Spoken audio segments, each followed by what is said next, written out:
বলো নাচতে ভিও নাচতে ভিও নাচতে ভিও গতির অন্যথা গতিও অন্যথা। তাহলে দুটো অর্থ প্রকাশ করছি।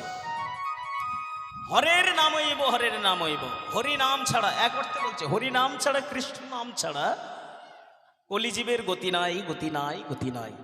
তাহলে নামের মধ্যে নামই আছে। তাহলে নামকে ভজনা করো, নামকে আশ্রয় করো, কারণ আশ্রয় করিয়া ভজে তারে কৃষ্ণ নাহি তেজে আর সব মরেও কারণ। তাহলে আশ্রয় করতে বলছে, নামকে আশ্রয় করো।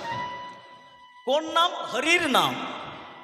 কারণ আজকের মহাপ্রভু এই ধরনের ধরায় আবির্ভূত হলেন কবে? 1407 শতাব্দীতে দোল পূর্ণিমার তিথিতে বলেছে।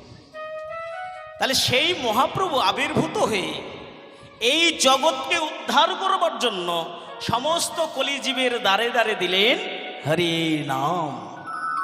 তাহলে এবার আপনাদের কাছে আমার জানতে ইচ্ছা করছে, বলুন তো ভগবান যে মহাপ্রভু হরি নামটা দিল, সেই হরি নামটা কোন নাম দিয়েছিল? কীর্তন তো শুনলেন, এতক্ষণ ধরে হরি কথাই শুনলেন, সবাই মিলে দুটি বাহুত্তোলন করে কীর্তন শুনলেন। বলুন কি নাম দিয়ে উদ্ধার করেছিল? এই জগৎকে উদ্ধার করবার পথটাকে দেখানো জানেন কি?